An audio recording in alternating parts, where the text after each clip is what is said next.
Pessoal, bom dia. Então, mais uma vez, vamos dar continuidade aí falando sobre propriedades de substâncias puras, né, que são as substâncias que são utilizadas aí nos equipamentos, né, principalmente a água e alguns tipos de refrigerantes. Então, vamos dar continuidade à aula. Hoje seria a aula do dia 22 de setembro de 2020, terça-feira, tá? Então, eu tinha começado a falar de substâncias puras, né? Eu peguei esse texto aqui desse livro em inglês, gostei do texto deles. Eu já tinha passado para vocês, tá? Um texto aí falando dessa propriedade de substância pura, tá? Deixa eu ver se eu acho ele aqui. Aqui, ó, esse texto aqui, tá? É um texto também bacana para vocês né, darem uma estudada, né? Um texto mais resumido, né? Que tem os principais né, denominações aí do tipo, de acordo com a fase que se encontra o meu fluido, né, a gente tem essas denominações que eu vou abordar usando outro texto, tá? E também eu passei para vocês a propriedade de substância pura, tá no capítulo 3, tá, do livro Moran Shapiro, tá bom? O livro 2 ele termina falando de ele falou de conservação de energia, depois ele falou de as transformações devido às interações de calor e trabalho em sistemas fechados, e depois aqui no capítulo 3 do livro Moran Shapiro, oitava edição, ele fala aí, começa a falar de substâncias puras, tá? É bom vocês darem uma olhada também, tá bom? E depois na próxima aula, né, a próxima aula seria do dia 24 de setembro, a gente vai até lá, vou ver se eu consigo terminar aqui a teoria, né? Depois dessa aula a gente vai né, fazer alguns exercícios aí. Tá? Então eu tinha introduzido para vocês aqui nesse livro, né, no Moran Shapiro é o capítulo 3, nesse livro é o capítulo 7, né? Então, os resumos que eu estou passando para vocês, ele tá como, depois eu vou enviar o resumo para vocês, aí tá como capítulo 2, né? Então, aqui a gente comentou que todos né, os dispositivos termodinâmicos empregam fluido como meio de transporte de energia entre o sistema e a vizinhança, né? E esse fluido, né, geralmente, né, por exemplo, em turbinas, o fluido é a água, né, é a minha substância de trabalho, né? E essa substância de trabalho, né, que é utilizada nesses equipamentos é a nossa substância pura, né? Ou uma substância simples compressível, né? Então, a água né, no estado gasoso né, um fluido compressível, né? E dependendo deixa eu abrir aqui, das condições, né, a água pode ser considerada um gás perfeito, né? Essa figura aqui que eu tinha mostrado para vocês, deixa eu ver se ela tá, isso aqui, ó, né? Então aqui é para, deixa eu ver se ele fala se é para água, é isso, água 2,5, tá? Então para certas, aqui eu tenho, né, a região de líquido, né, o gráfico temperatura versus o volume, né, que aqui está como volume específico, né, que é o volume pela massa. Então aqui nessa região eu tenho líquido, que nessa região interna eu tenho a transformação, né, de fase da água de líquido para gasoso, né, as pressões constantes, né, então durante a mudança de fase, né, a gente viu que eu tenho um processo isotérmico, né, com a temperatura se mantém constante, e isobárico também, né.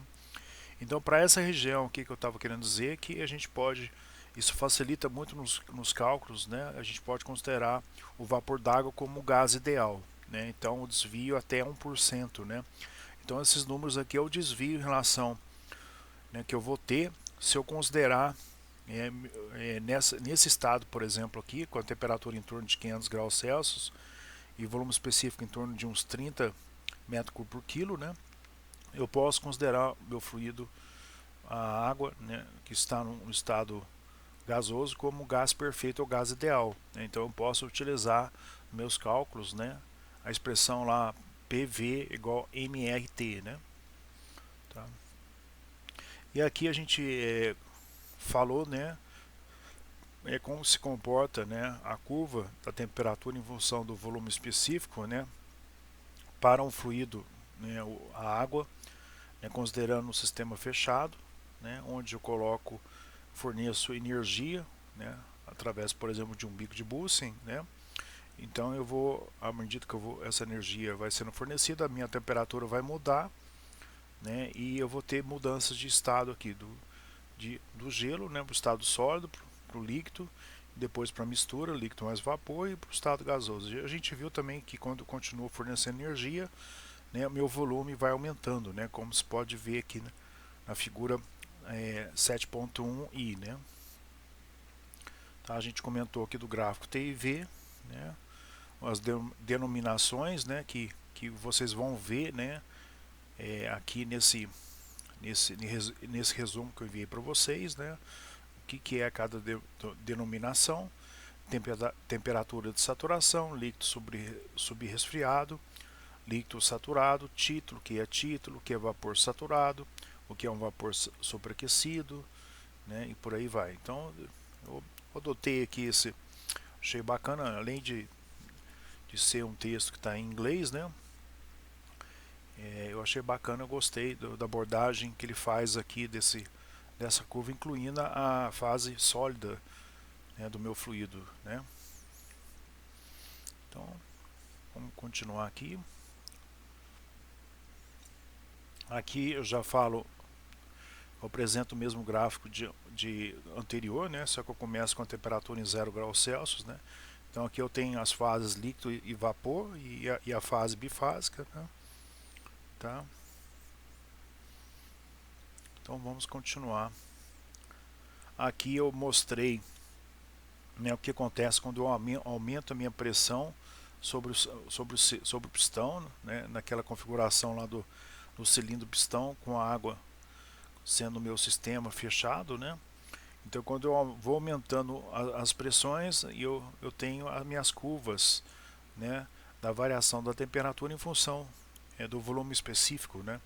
E o que acontece quando eu aplicar uma pressão acima da pressão crítica, né? Então eu vou ter comportamentos aí e denominações diferentes, né, como eu mostrei aqui, né. Aqui valores críticos, né, para algumas substâncias, né, do ponto crítico, né, que seria esse ponto C aqui, né. Então para cada substância eu tenho um valor, né, tabelado, né. Então para água a temperatura crítica é 374 graus Celsius, né, e a pressão crítica para a água é 220,9, e esse aqui é o valor do volume específico crítico para a água, né. Então vamos continuar aqui, tá, pessoal? É a aula de hoje, então, 22 de setembro, né. Vamos falar aqui do equilíbrio de fase para valores de pressões baixas, né. Então, depois eu vou passar esse texto, evidentemente, para vocês depois que eu terminar, tá? Vou deixar ele limpo, né? Não sem essas minhas anotações, tá? Aí vocês vão tê-lo aí para poder estudar também. Então na temperatura, né, nessa temperatura e pressão, né, nós vamos ver que as três fases da água, né, sólida, líquido e vapor, podem existir em equilíbrio, né. Então isso é conhecido também, outro ponto importante, né, como o ponto triplo, né, é o estado do ponto triplo, né. Então se a gente for ver lá na figura 7.4, né, é a linha SF1, F2 e G, né? Que nessa figura aqui 7, vamos ver lá na 7.4.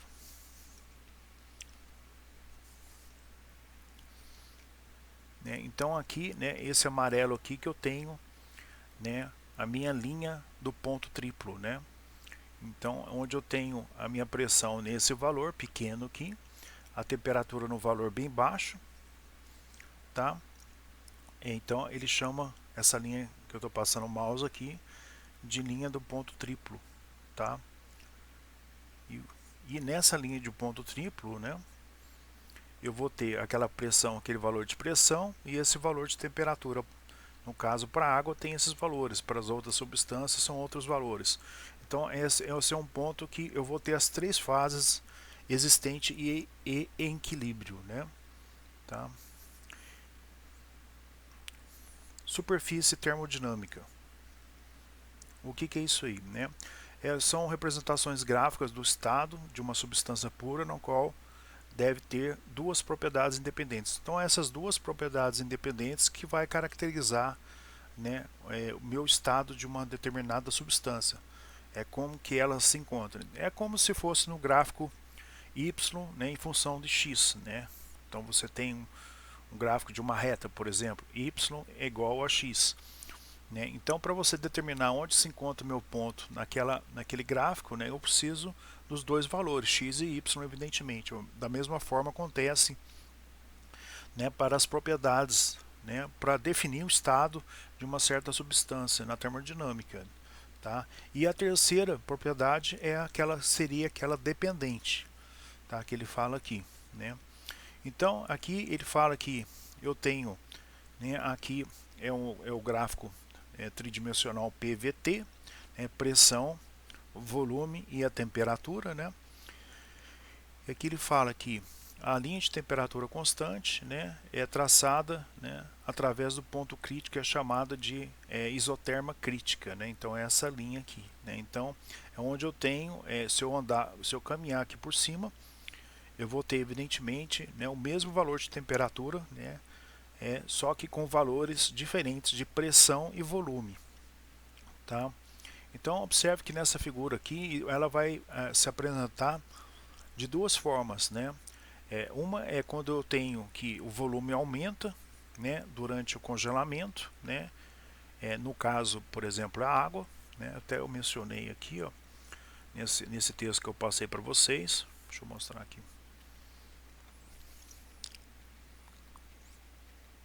Vou adiantar aqui, ver se eu acho essa figura. Esse texto eu passei, aquele texto que eu passei para vocês em PDF, tá? Sobre propriedade de uma substância pura. Eu passei, acho que foi ontem, dia 16 de setembro. Hoje eu estou gravando esse vídeo dia 17 de setembro, né? Tá? Eu vou achar aquele gráfico PVT aqui nesse texto. Deixa eu ver se ele está aqui. Ah, acho que ele não está aqui não. Esse aqui é outro gráfico. Deixa eu ver se... Não, ele não está aqui não. É um outro texto que eu estava analisando. Não está aqui, não é esse texto não. Eu queria mostrar essa figura num texto que eu estava estudando, mas não é esse PDF que eu... Então aqui, deixa eu aumentar um pouco. Então observe que aqui, né, eu tenho uma visão geral, né? Por exemplo, nesse caso aqui é uma curva, provavelmente é a curva da água, tá? Por exemplo, um fluido que se dilata durante o seu congelamento, tá? Então é um pouco mais complicado, né? Não, aqui não, ela se contrai no congelamento, né? Figura 7, não, a 7,5, a 7,5, a superfície total expande no congelamento. Então a 7,5 expande, tá? Então aqui é o caso da água. Então se vocês forem observar aqui, né, ele mostra, né, depois ele mostra os planos P, V, né, e PT. P, pressão versus temperatura no plano bidimensional, e também a pressão versus o volume no plano, evidentemente, bidimensional. Aí fica mais fácil de fazer uma análise. O que acontece aqui quando, por exemplo, eu tenho um fluido, né, que ele está no estado vapor, passa para o estado bifásico, líquido mais vapor, né, e à medida que eu vou retirando o calor do meu sistema, né, na hora que ele vai entrar na região de transformação de líquido mais sólido, né, o que acontece? Se vocês olharem essa curva que eu estou passando o mouse aqui, né, eu tenho que o meu volume do meu fluido ele se dilata. Então é um exemplo, o comportamento desse diagrama PVT é um exemplo da água, por exemplo, que se dilata durante o congelamento, né? Então, deixa eu ver se eu tenho essa curva aqui para a substância que contrai no congelamento. Não sei se tem aqui, mas vai ter no Moran Shapiro. Deixa eu ver se tem no Moran Shapiro.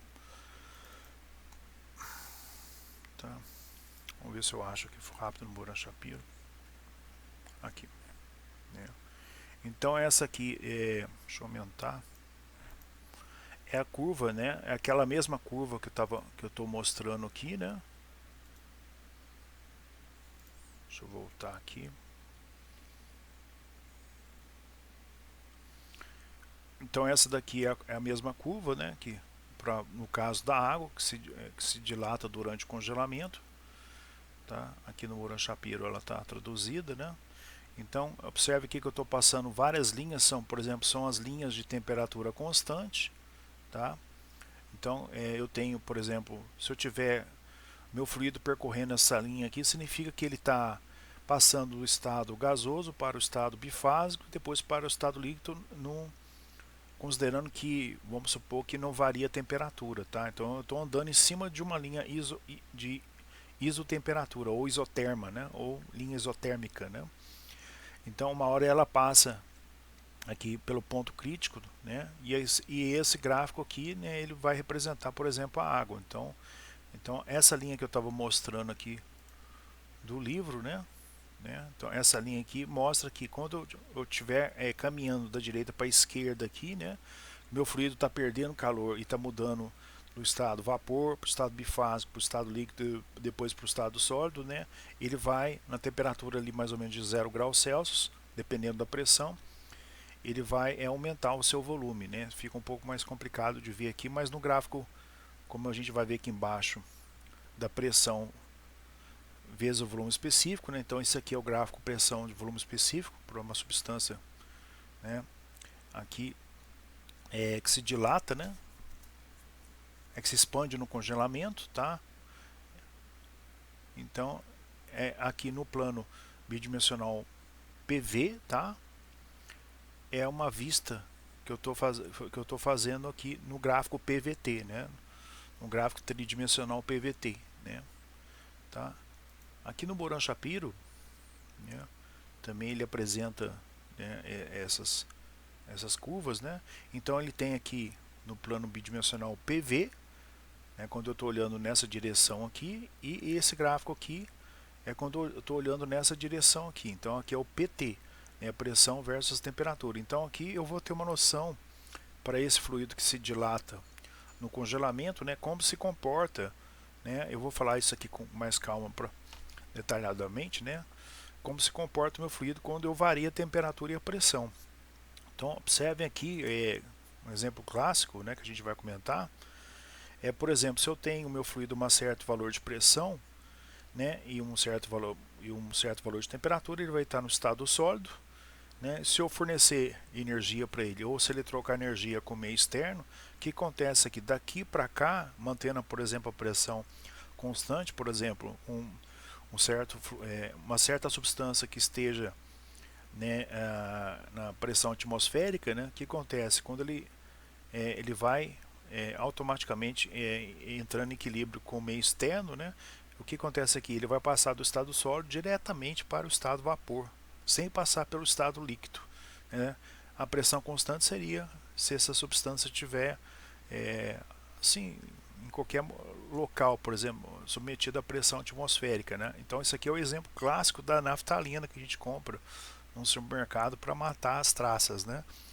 E aqui sim, né, se eu tiver um outro valor de pressão, né, assim, aí sim o meu fluido ele vai passar primeiro, se eu fornecer energia, né, vai portanto aumentar a temperatura do meu fluido, ele vai passar do estado, deixa eu ver só se está gravando,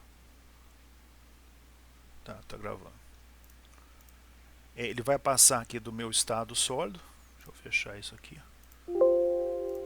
ele vai passar do meu estado sólido para o estado do líquido, e se eu continuar fornecendo energia, depois ele vai passar para o estado vapor, né, estado gasoso. E aqui embaixo ele deve mostrar, né, o meu fluido, né, que se contrai, né, durante a dilatação. Desculpem, se contrai durante o congelamento, tá?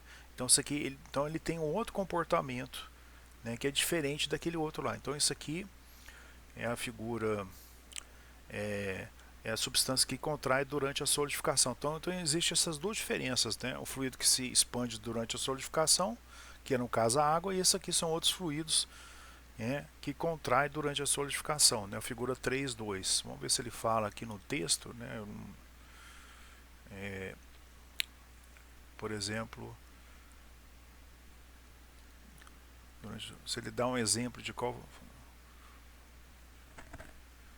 eu estava lendo outro texto, né, ele deu um exemplo, agora eu não estou lembrado, mas qual o fluido que se contrai durante a solidificação? A água, né, expande durante a solidificação. Depois vocês dão uma olhadinha aí.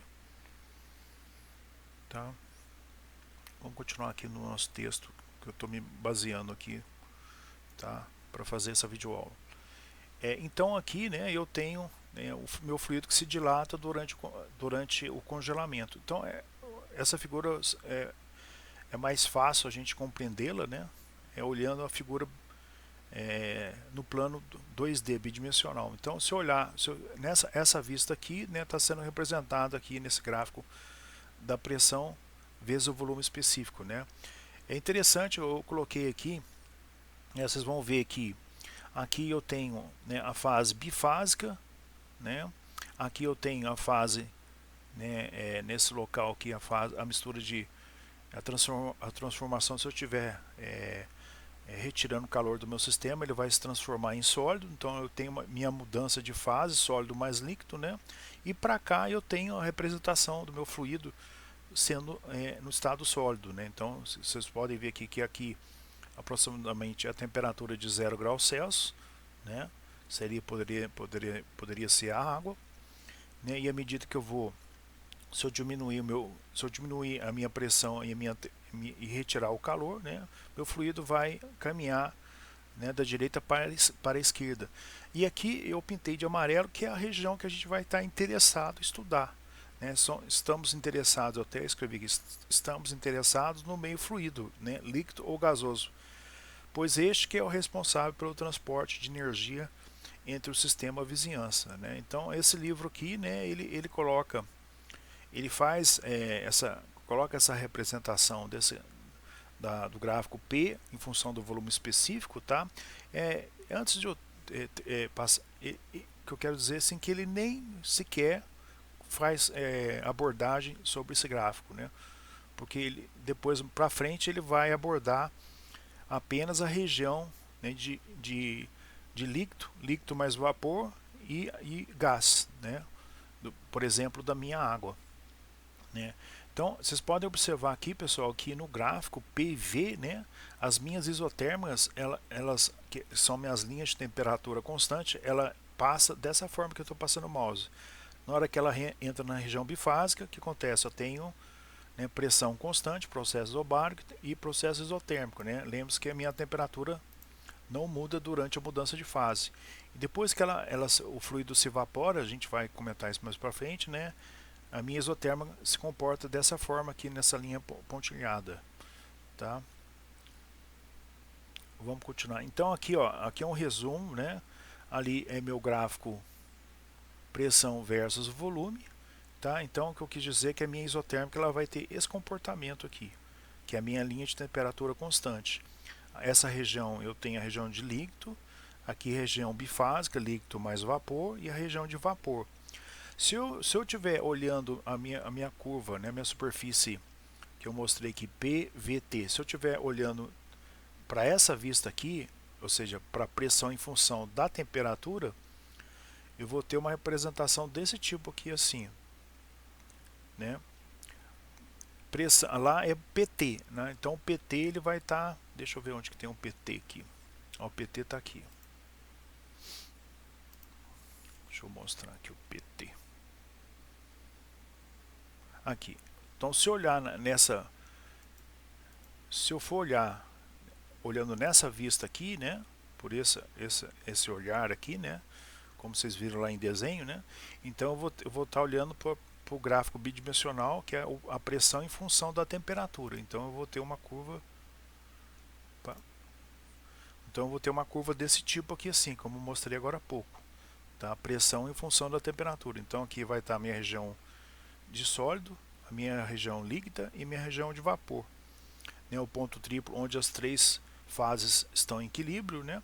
E aqui de 4 a 5, né, é o que eu acabei de falar, por exemplo, do caso da naftalina, né, que quando eu forneço calor para ela né, passa da fase sólida diretamente para a fase vapor sem passar pela fase líquida, né?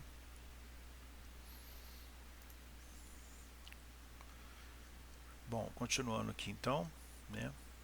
Aqui no gráfico TV, né, é o contrário, né? Que acontece quando eu vou aquecendo meu fluido, né? Esse aqui ele vai percorrer essa linha. Por exemplo, se eu tiver fervendo meu fluido a pressão constante, por exemplo, se eu colocar água na minha panela, né, e começar a ferver ela, né, ela vai ferver na pressão na pressão submetida à pressão atmosférica, né? Se eu tiver em Tabira, vai ser em torno de 750 miligramas de mercúrio, né, que é a pressão medida em altura de coluna de mercúrio. Se eu tiver ao nível do mar, vai ser a pressão de 1 atm, né, uma atmosfera. Então, quando eu estiver fervendo, fornecendo energia para o meu sistema, que é a água, a minha temperatura vai aumentando, né, e eu vou percorrendo essa linha de pressão constante. Quando eu entro na região bifásica, né, como eu falei, eu tenho um processo isotérmico, né, durante a mudança de fase a temperatura não muda e a pressão também não. Então eu tenho um processo isotérmico, isobárico, e se eu continuar fornecendo energia, né, o que acontece? Né, essa temperatura vai aumentar e o meu volume também vai aumentar, como a gente viu aqui na figura inicial. Deixa eu voltar lá. Como a gente viu aqui, ó. Opa. Como a gente viu aqui nessa figura aqui. Deixa eu aumentar aqui. Aumentei muito, né?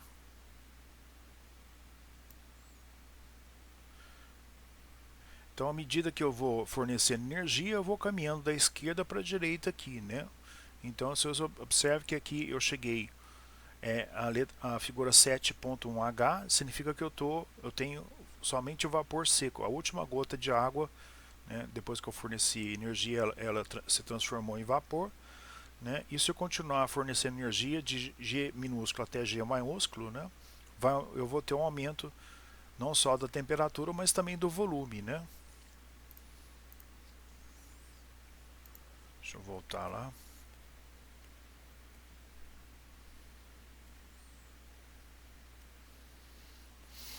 O arquivo está pesado, né, e como a gente também está gravando ao mesmo tempo no HD, né, o computador também fica pesado, né?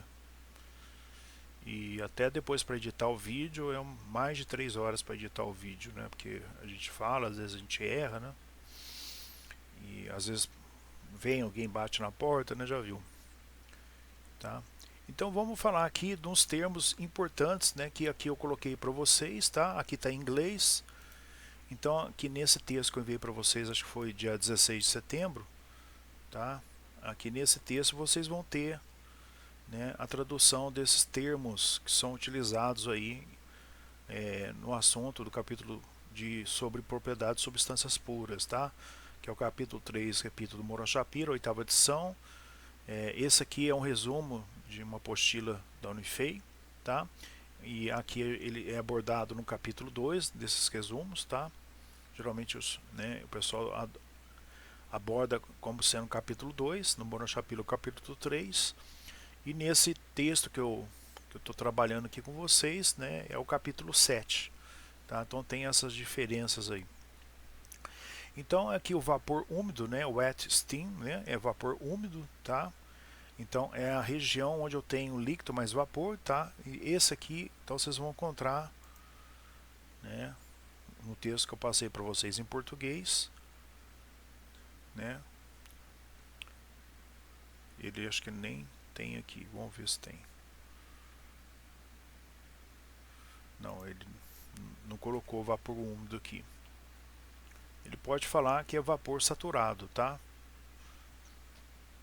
Deixa eu ver aqui, ó. Aqui, ó, ele vai falar um pouco da região de bifásica, tá?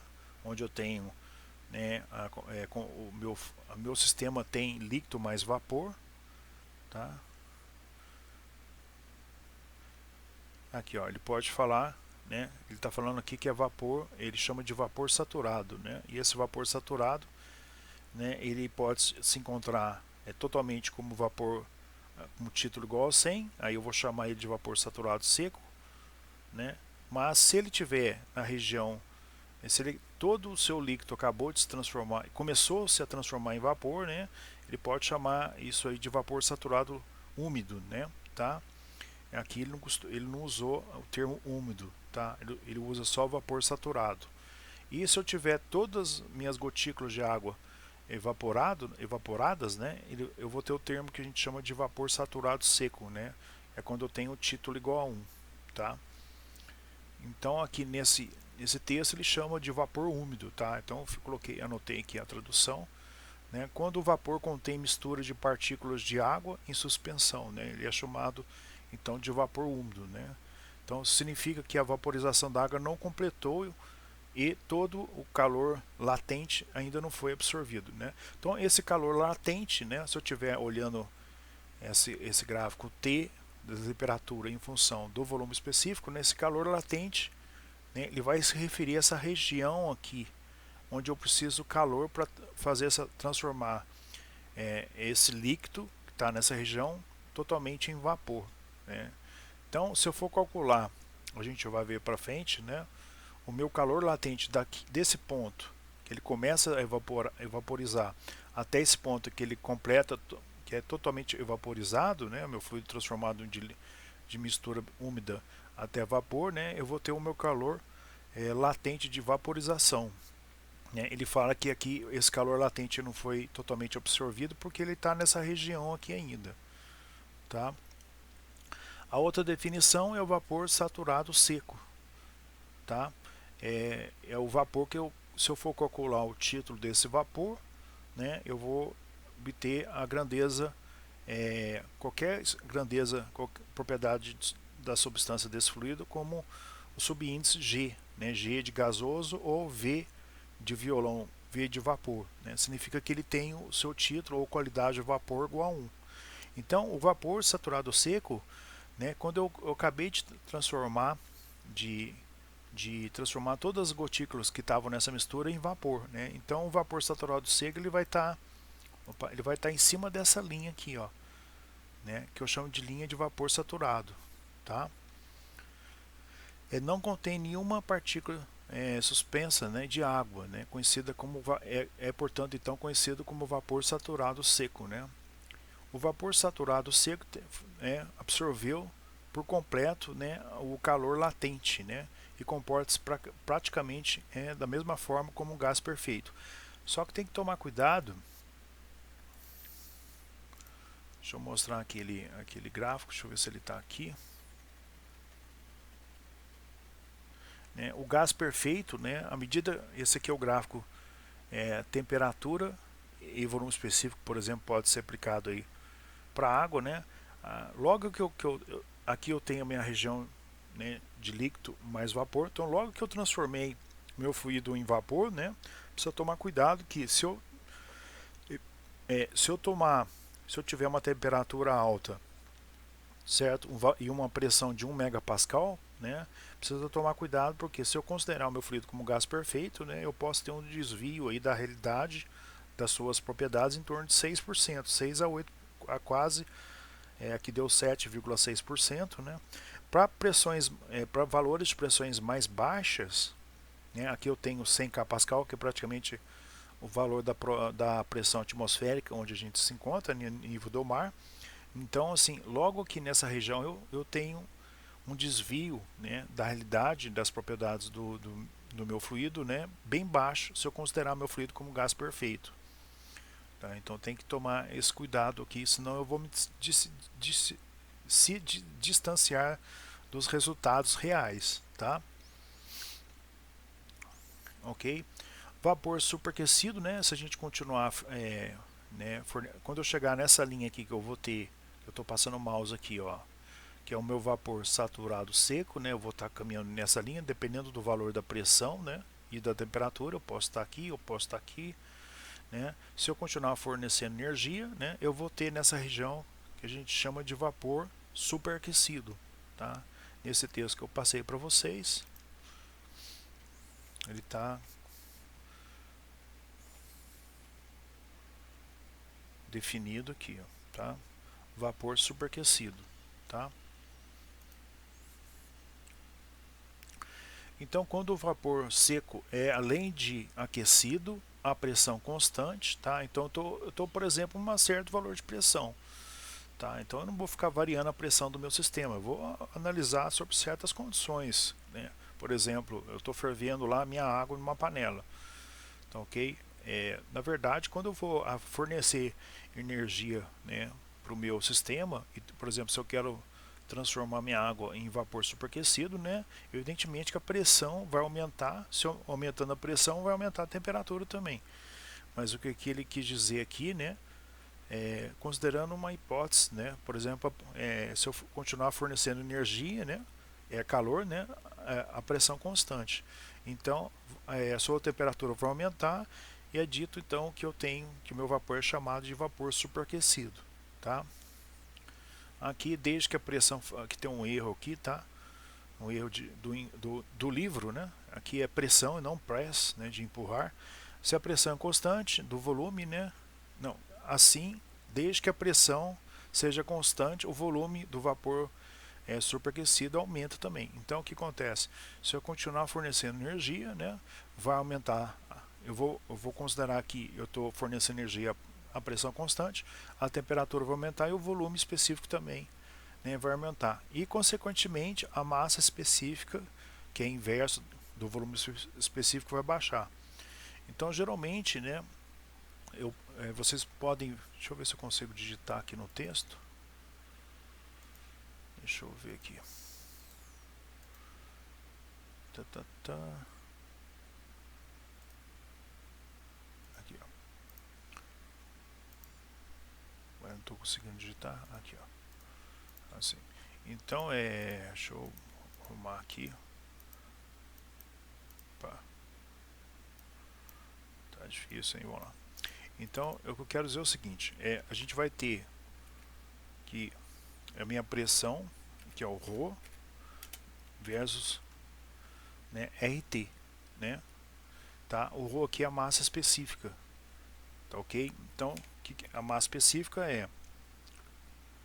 se eu fizer a substituição, é kg por metro cúbico, né? Então é a massa pelo volume, tá? Então eu posso ter que a minha pressão, para mim considerar na fase gasosa, né, meu fluido, deixa eu só colocar aqui como é que eu cheguei aqui, ó. Peraí. Vamos lá. Então eu tenho PV igual MRT, né, tá? Se eu passar a massa para cá, né, eu vou ter o meu volume específico, tá? Se eu passar o volume específico da esquerda para cá, eu vou ter a minha massa específica, que é inversamente proporcional, tá? Então significa que, deixa eu salvar aqui. Então significa que se eu tiver valores, olhando aquele gráfico aqui, ó, da temperatura vezes o volume específico.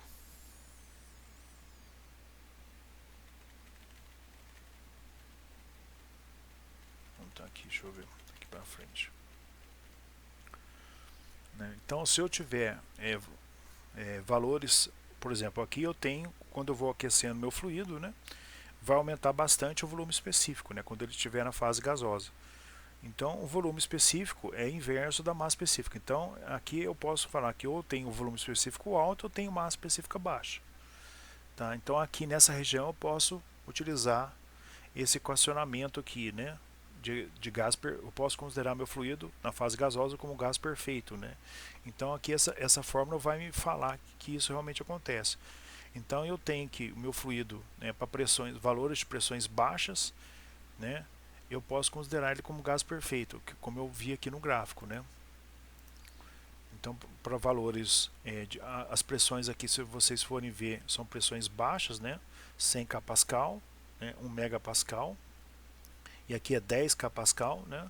Então, para valores baixos de pressão, essa linha aqui, né, é uma linha de isobárica, de pressão constante, e esses valores aqui são os valores de desvios, tá, em relação a esses valores de pressão em relação aos valores reais que estão nas tabelas termodinâmicas que têm as propriedades, têm valores obtidos experimentalmente, né? Então a gente vai ver que esse desvio praticamente é zero aqui nessa linha para pressão de 10 kPa e volume específico alto ou massa específica baixa. Então é isso que eu quero dizer. Então está coerente aqui, ó. Então se eu tenho massa específica baixa, né, eu vou ter também, né, considerando que é um gás, que o meu fluido é um gás, né, eu vou ter também valor baixo de pressão, né. E para aquela região rosa eu posso utilizar essa formulação aqui, que é uma formulação para gás perfeito, né. Continuando aqui, pessoal, deixa eu ver como é que eu estou de tempo aí de vídeo, tá? Vamos seguir mais um pouquinho. Eu posso definir que eu estava falando um negócio de título. O que é esse título, né?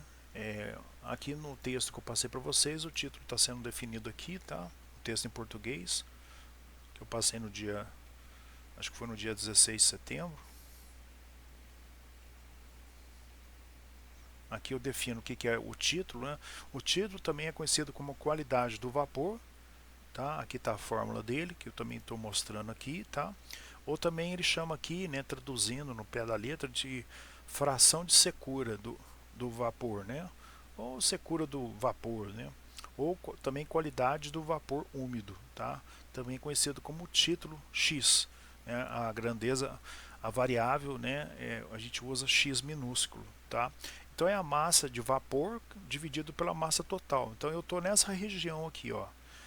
Eu só calculo o título na região que tenha líquido mais vapor, tá? Então calcular o título nessa região não se aplica, né? Vai dar um número que não condiz com a realidade, não tem sentido, tá? Então não se aplica a calcular título nem na região líquida e nem na região, né, de vapor superaquecido, apenas na região bifásica de líquido mais vapor, tá? É um número adimensional, né? Mas eu posso apresentá-lo em porcentagem. Então se eu faço esse cálculo aqui, lembrando que é uma relação de massas, tá? E não é relação de volumes. Para mim fazer uma relação de volumes, eu tenho que substituir essa fórmula aqui, tá? Mas o que eu quero dizer, por exemplo, se eu calcular esse valor aqui e obter 0,5, significa que eu tenho metade da minha massa como massa de vapor e outra metade como massa líquida, na fase líquida, né? Então eu vou obter 0,5, é um valor sem dimensão, adimensional, porque eu dividi massa por massa, tá? E, e enfim, aí sim que eu quero dizer, eu vou ter um valor obtido 0,5, mas eu posso representá-lo em porcentagem, 0,5 ou 50%, tá? Se eu quiser representar, se eu falar, por exemplo, no exercício, eu vou propor um exercício para vocês em relação de volume, aí eu tenho que fazer essa substituição. Por exemplo, eu tenho 1/3 de volume de vapor, eu tenho 2/3 de volume de líquido. Então eu não posso jogar diretamente aqui para calcular o título, quando ele fala assim no enunciado do problema. Tá? Eu tenho que fazer essa substituição aqui. Como é que eu faço? Eu vou pegar a minha massa, então se eu isolar aqui, eu vou ter que substituir a minha massa nessa divisão aqui. Então se eu fizer essa substituição, eu vou ter que massa G, massa de vapor, é igual o volume de vapor, tá, sobre o volume específico de vapor. E aí assim eu vou conseguir trabalhar pegando essas informações no enunciado do exercício e também nas tabelas termodinâmicas, tá? A gente vai fazer um exercício desse aqui e vocês vão lembrar disso que eu estou falando aqui. Vocês viram lá em física, né? Eu sou coordenador, estava fazendo uma análise de equivalência aqui de uma aluna da mecânica, né? Aí ela tem um experimento lá que vocês calculam o calor latente, acho que do gelo, né? Aqui o calor sensível de água, a gente vai ver duas coisas, o calor sensível da água e o calor latente de vaporização. Se eu não me engano lá, eu acho que era o calor latente do gelo. É um experimento que tem lá em FISE 03, né? O calor é sensível da água, né? Desde que o calor específico da água seja constante, né? Ele tem esse valor aqui, né? É da literatura. Esse que é 4,184 kJ por quilo Kelvin, tá? Então geralmente a gente utiliza, né, o C minúsculo, né, porque como é específico, né, que é dividido pela massa, eu utilizo o nome da variável não C maiúsculo, sim C minúsculo, né? E é considerada a pressão constante, então eu chamo ele de CP, tá? Então eu posso colocar aqui, eu vou colocar aqui então, eu vou chamar ele de CP, tá? C minúsculo e não C maiúsculo, tá bom? Então eu vou deixar aqui, tá? E vou botar uma setinha aqui. Vou salvar. Eu fiz umas anotações assim no livro que eu estava explicando uma hora para vocês, salvei, depois fui abrir, sumiu tudo isso aqui. Então, esse valor aqui ele depende da temperatura, do valor da temperatura da minha substância, da água. Por exemplo, aqui a água, né? Eu estou falando da água. Tá? Então tem que tomar esse cuidado. Geralmente, quando eu quero calcular, a gente pode calcular isso aqui em função da a gente vai ver isso aqui, que ele o CP é igual a variação da entalpia dividido pela variação da temperatura, né? Então eu posso adotar, né, se eu tiver condições de calcular esses valores da entalpia e, e esses valores da temperatura, supondo que eu posso ter como se fosse um CP médio, tá, para obter o calor específico da minha substância, dependendo das suas condições de temperatura, né? Tá? E a entalpia a gente vai ver que é uma propriedade que ela me relaciona, né? A gente vai ver que lá pra frente, tá? Deixa eu escrever aqui, pessoal. Deixa eu abrir aqui o Paintbrush, né? Então a gente vai ver que a entalpia ela é denominada pelo H minúsculo, quando é a entalpia específica, né? Que é Joule por quilo, tá? Unidade de entalpia. A gente vai ver que quando a gente tem a entalpia é a soma da energia interna do meu fluido, que caracteriza o meu fluido a um certo valor de temperatura. A gente viu lá que é energia, né, a variação de energia interna de um sistema né, é tudo aquilo que não está associado com energia de movimento, energia de altura de cota, né, em relação a um nível de referência, né, a gente considera o resto tudo como sendo energia interna, mas o produto, né, de trabalho mecânico, né, que é a pressão vezes o volume específico, né. Então, se eu for trabalhar com variáveis sem ser específicas, né, então eu utilizo letras maiúsculas, tá? Aí eu uso Pzão, tá? Aqui maiúsculo, e o volume, eu vou usar o volume aqui em metro cúbico e não em metro cúbico por quilo, tá? Então define isso aqui então a propriedade de uma certa substância, né, que ela vai obter a gente chama essa soma aqui, né, desculpe, de entalpia, tá? Então esses valores de entalpia são tabelados de acordo com os valores de pressão e temperatura do meu fluido, tá? Aqui ele fala aqui, né, se a gente for lá da fórmula aqui, MCP delta T, tá? Deixa eu colocar essa fórmula aqui para ficar. Deixa eu arrumar aqui. Eu não esqueci de anotar isso. Eu estava fazendo minhas anotações, tá? Aqui é bem. Então vocês viram que o calor, né? Quando eu forneço um calor para um sistema, né?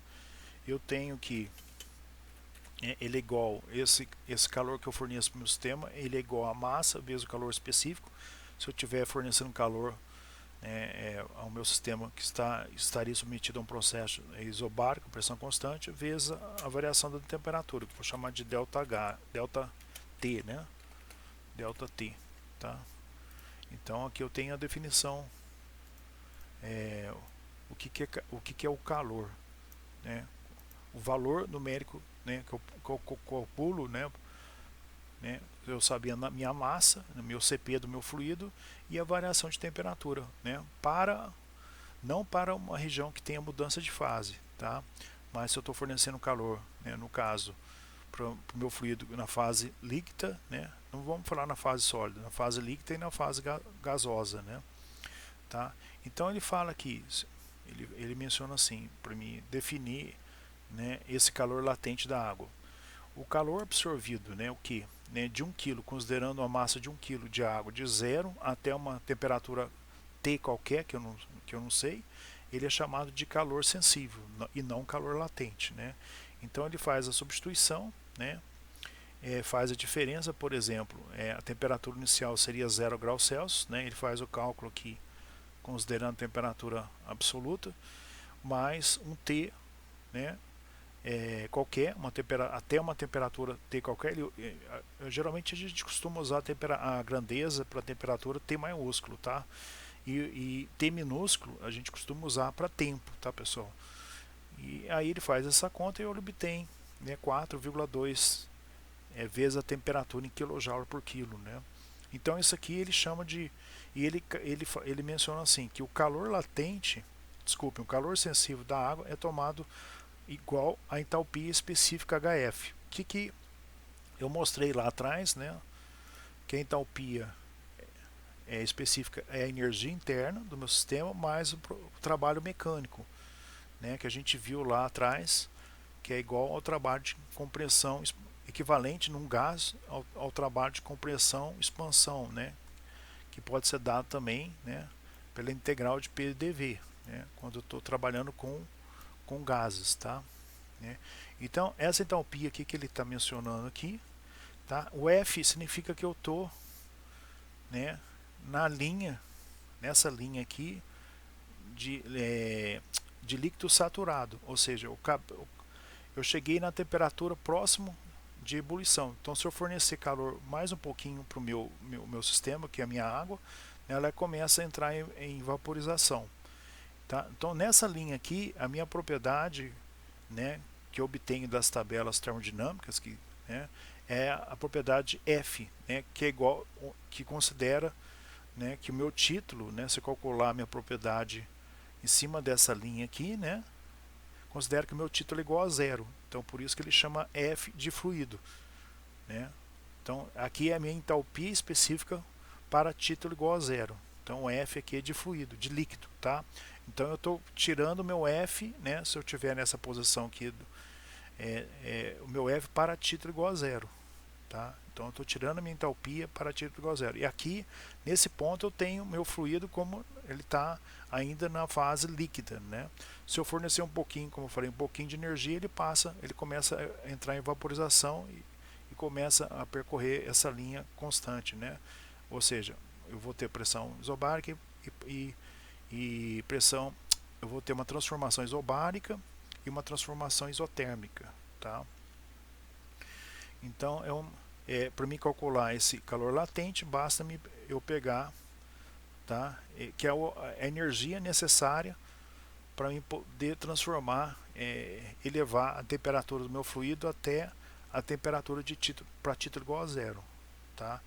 Supondo, por exemplo, que o meu fluido esteja na pressão atmosférica de 1 atm. Vamos supor que a gente está lá no nível do mar, né? Na hora que eu chegar a 100 graus Celsius, né, eu vou obter eu tiro das tabelas esse valor de entalpia para título igual a zero, né, que eu estou em cima daquela linha de líquido saturado, né, e aí esse valor aqui numérico dele é igual ao meu calor sensível, meu calor sensível da água, né. Então é o calor necessário para que para que o meu fluido chegue a 100 graus Celsius, tá? Mas ainda não começou a entrar em mudança de fase, tá? Agora com calor latente, deixa eu ver se está gravando. Tá. Agora com calor latente de vaporização, esse sim é o calor que eu vou fornecer ao meu sistema e vai fazer com que ele mude totalmente de fase, de líquido para vapor, né? Seria equivalente, né? Eu até anotei aqui, né? Ele é chamado aqui de HFG, né? Então ele é a diferença da entalpia para título igual a 1 menos a entalpia para título igual a zero. Essa entalpia para título igual a zero é essa daqui, tá?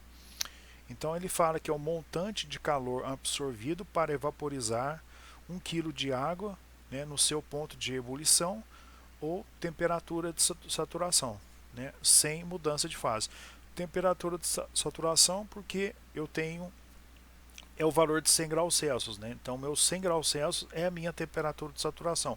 Então se eu estiver fervendo a minha água na pressão atmosférica ao nível do mar, então eu vou ter que a minha pressão atmosférica, que é 1 atm, será a minha pressão de saturação, e meu 100 graus Celsius, que é a temperatura que vai ferver a água ou entrar em ebulição naquela pressão ao nível do mar, vai ser a minha temperatura, que eu chamo de temperatura de saturação, tá? E para me calcular esse calor latente, né, das tabelas termodinâmicas, né, eu pego a entalpia, né, da minha água para a pressão de 1 atm, tá? Para título igual a 1, eu vou mostrar lá para frente como é que aonde que eu vou pegar esse valor, tá, pessoal? Vou mostrar isso, como é que a gente vai usar as tabelas. O programinha eu vou passar para vocês, tá? Esse programa aqui, ó. Depois eu vou passar para vocês. Esse programa aqui, né?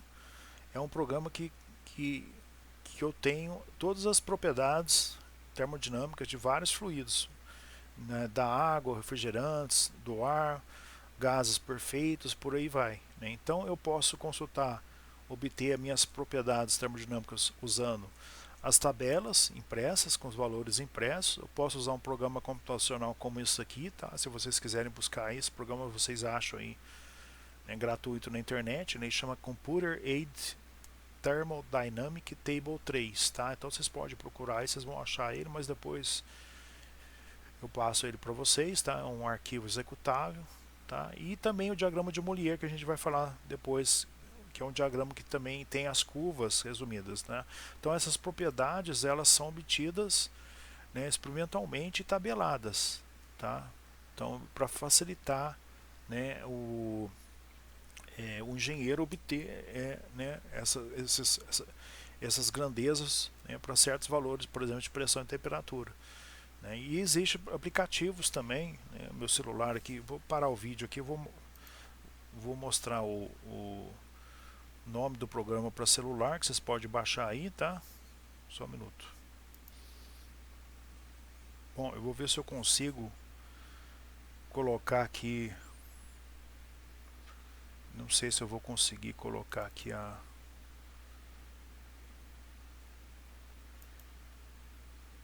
vamos ver se eu consigo adicionar aqui a câmera, tá? Vamos ver aqui,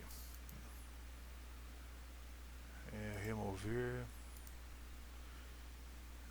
Vou parar o vídeo para tentar ver se com o vídeo parado eu consigo. Então, pessoal, agora eu consegui aí, ó, tá? Vamos ver se eu consigo dar foco aqui. Então, vocês vão baixar esse programa aqui, ó. Deixa eu ver aqui, o T. Não sei se vocês conseguem ver, tá? Esse aqui é gratuito, que eu estou mostrando o dedo.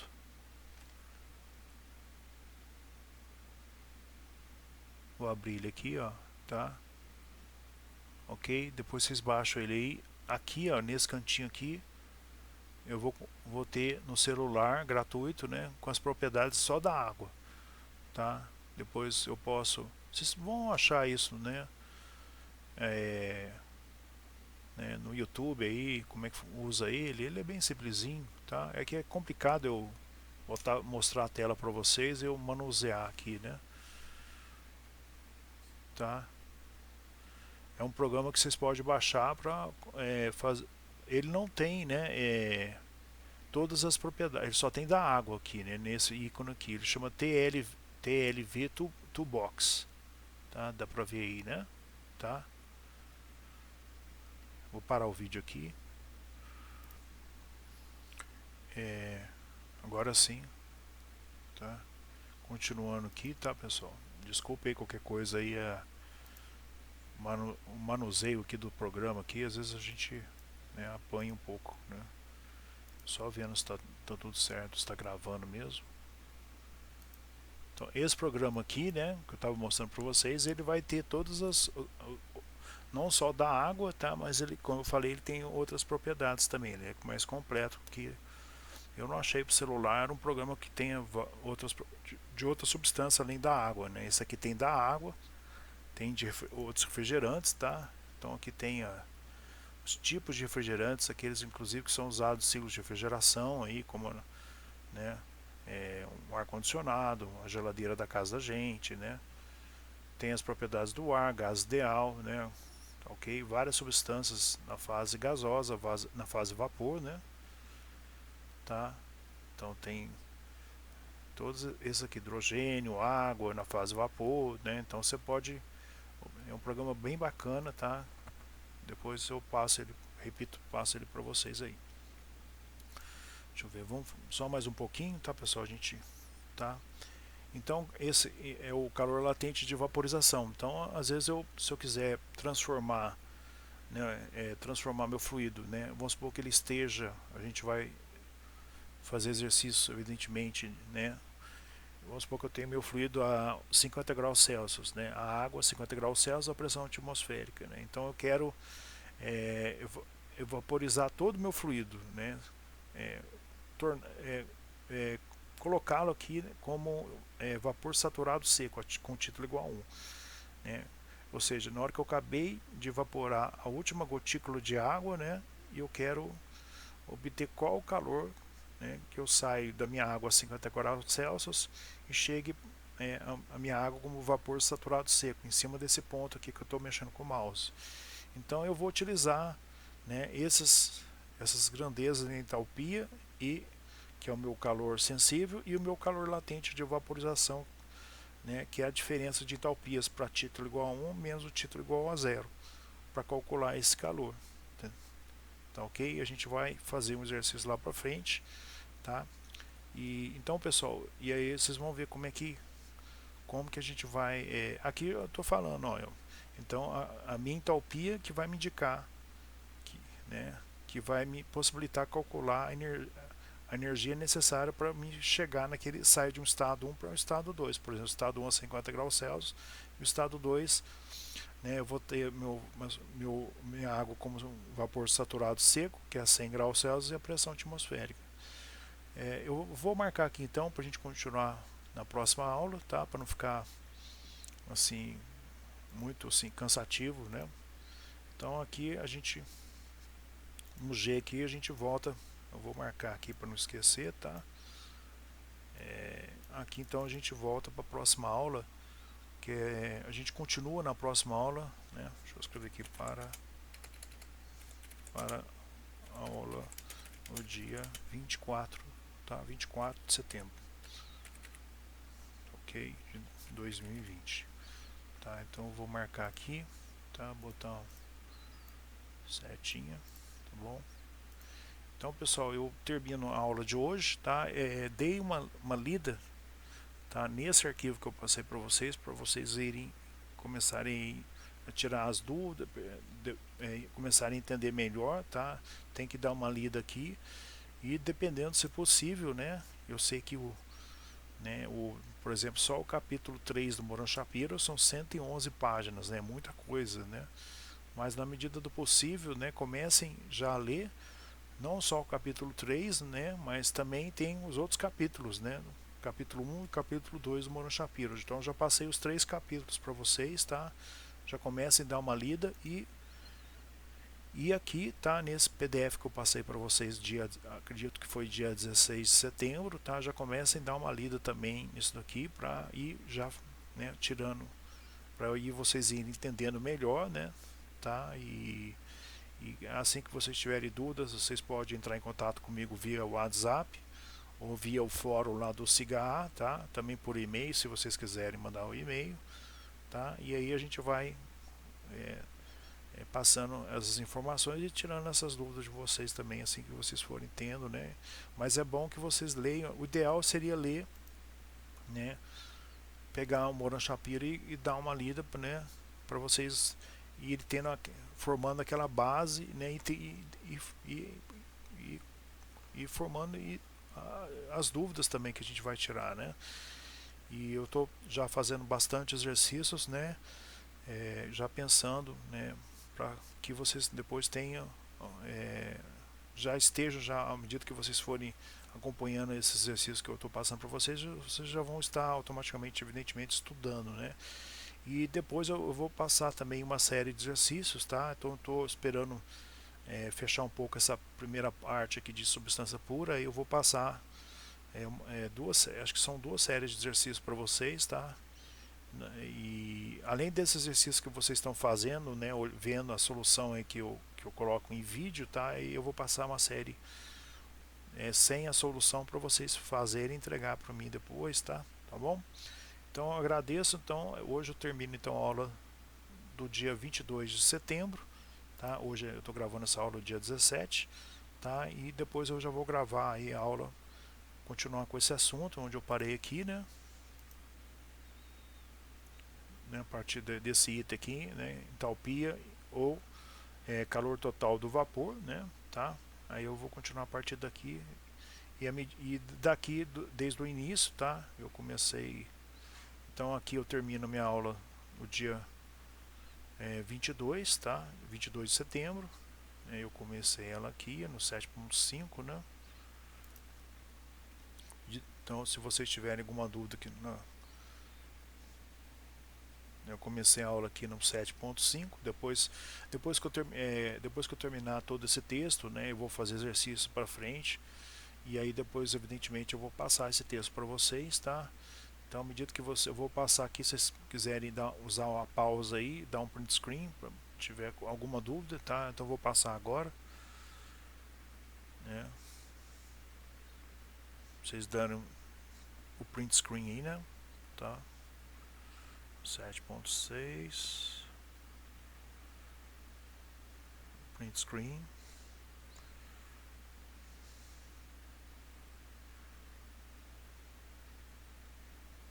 Dei um print screen, tá? Esse gráfico, como eu falei aí, praticamente esse livro não aborda, ele não faz nenhum tipo de comentário, né? Por isso, porque a gente depois sim ele vai trabalhar com os comentários em cima da fase líquida, como eu falei, líquida vapor, mas a fase gasosa, né? Mesmo porque, né, a fase sólida para a gente não vai interessar, não, ela não vai, né? É a fase líquida que vai ser a líquida e a gasosa é aquela fase que vai ter energia de vapor, né? Energia térmica que será transformada em energia mecânica, por exemplo, numa turbina, né? Através da expansão dos gases dentro de uma turbina a vapor, por exemplo.